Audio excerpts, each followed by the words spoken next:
할렐루야. 오늘 하루도 여러분 시작이 되었습니다. 눈만 뜨면 영적인 전쟁을 치르는 저와 여러분, 오늘 하루도 우리 넉넉하게 그리스도 안에서 성령의 순종함으로 승리하는 하루가 되시기를 주님의 이름으로 축원드립니다. 오늘은 여호수아 17장 1절로 18절의 말씀을 나눕니다. 어제 16장에 이어 오늘 17장 본문 역시 요셉의 자손이 받은 기업의 내용을 기록하고 있습니다. 여호수아서는 크게 하나님께서 약속하신 언약의 땅을 차지하기 위한 정복 전쟁과 그 땅을 분배하는 내용으로 나누어집니다. 땅을 점령하는 것도 매우 어렵고 힘들지만 그것을 잘 분배하는 것 또한 전쟁 정복보다 더 치열합니다.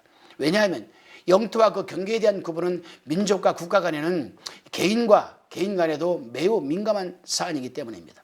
여호수아 13장 이후에 나오는 각 지파들의 수많은 지명과 이 경계선은 여호수아가 이러한 일들을 얼마나 지혜롭게 감당했는지 잘 보여주고 있습니다. 16장에 요셉이 이 처자인 둘째죠. 이 에브라임의 기업에 이어서 17장에는 요셉의 장자 므낫세의 기업이 소개되어 있습니다. 본문 1절입니다. 므낫세 지파를 위하여 제의 뽑은 것은 이러하니라. 므낫세는 요셉의 장자이었고 므낫세의 이 장자 마길은 길르앗의 아비라. 그는 무사이어서 길르앗과 바산을 얻었으므로 1절이 밝히고 있는 대로 므낫세의 장자 마길은 용사였습니다. 이스라엘의 헤스본 왕 시온과 바산 왕 옥을 물리친 이후 모세는 그 땅을 갓 자손과 루벤 자손 그리고 므낫세 반지파에게 기업으로 주었습니다. 그 중에 므낫세의 아들 마길은 아모리인들을 몰아내고 길르앗과 바산을 차지했습니다. 본문 2절 말씀입니다.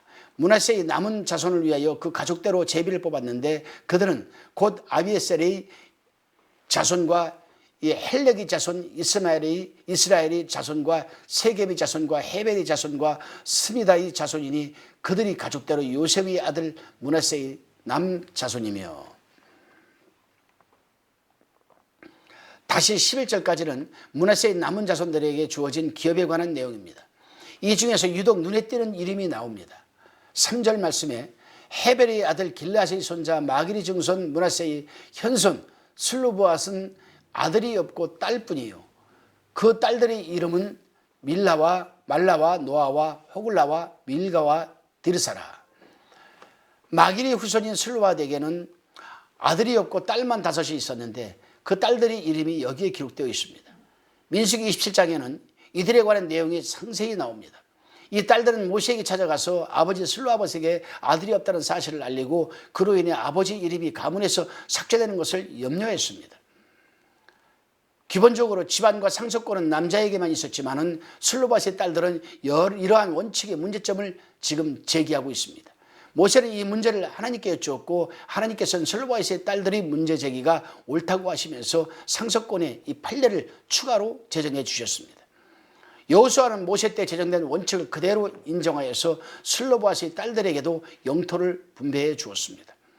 만약 여호수아가 이러한 원칙을 몰랐거나 무시하여 독단적으로 판단하고 결정했다면 이는 민감한 영토 분배 문제에 혼란을 가져왔을 것입니다. 그러나 여호수아는 모세 때 결정된 사안을 잘 기억하고 있었고 이후 그 문제가 닥쳤을 때 그 기억을 토대로 문제를 원만하게 해결할 수 있었습니다. 14절 이후에는 좀 더 껄끄러운 문제가 제기됩니다.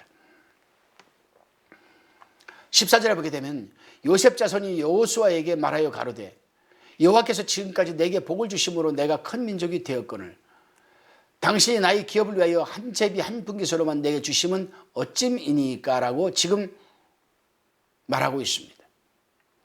에브라임 지파와 므낫세 지파가 자신들의 영토가 너무 적다고 불만을 지금 표시하는 겁니다.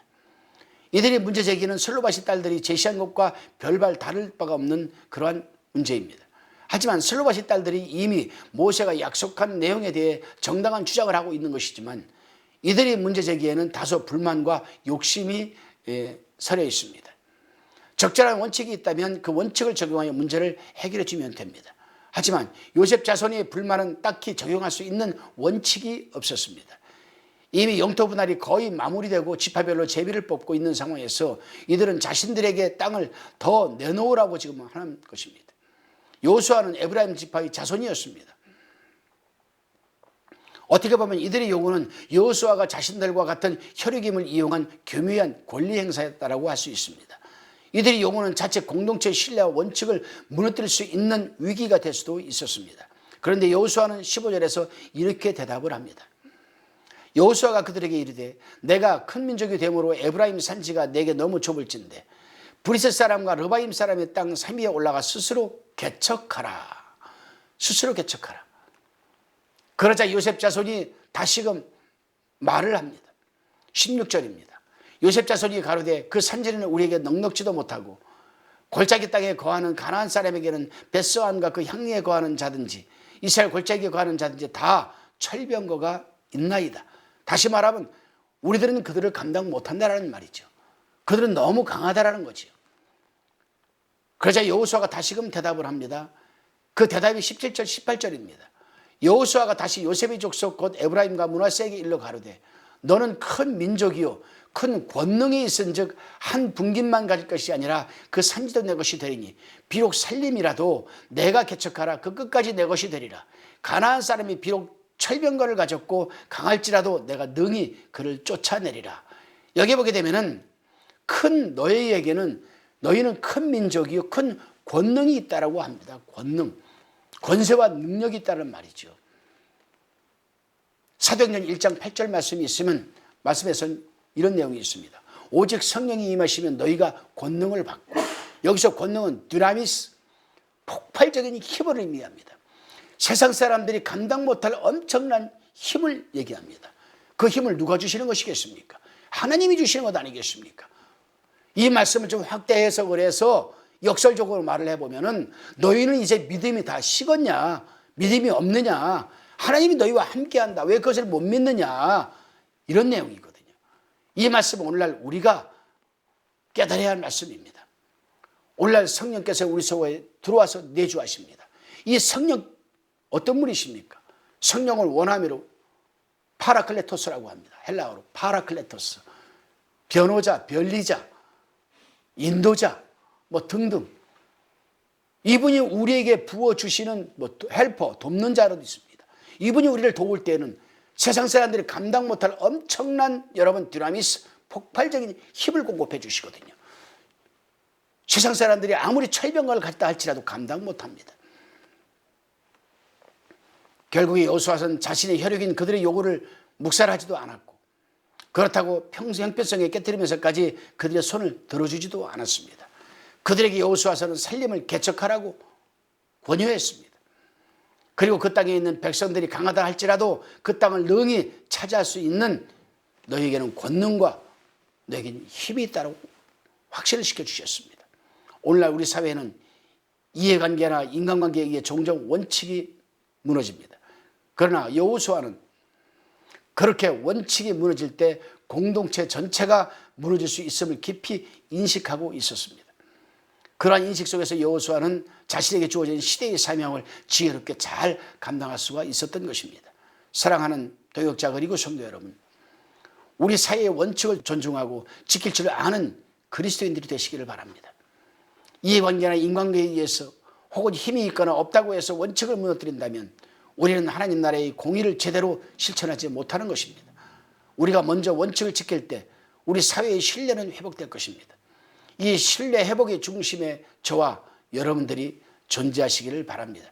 기도하시겠습니다. 원칙이 무너지고 우리 사회의 권위가 신뢰가 무너지는 이때에 우리를 부르시는 주님, 우리에게 지혜를 주시옵소서. 우리가 그리스도의 삶이 무너지는 원칙을 잘 지키고 세워나갈 수 있는 기준과 모범이 되게 하여 주옵소서. 원칙을 잘 지키기 위해 우리가 가지고 있는 힘과 지혜를 지혜롭게 사용할 수 있도록 도와주옵소서. 그래서 우리가 있는 곳에 무너진 이 시대의 신뢰와 질서가 회복되게 하여 주옵소서. 살아계신 예수 그리스도의 이름으로 기도드리옵나이다. 아멘.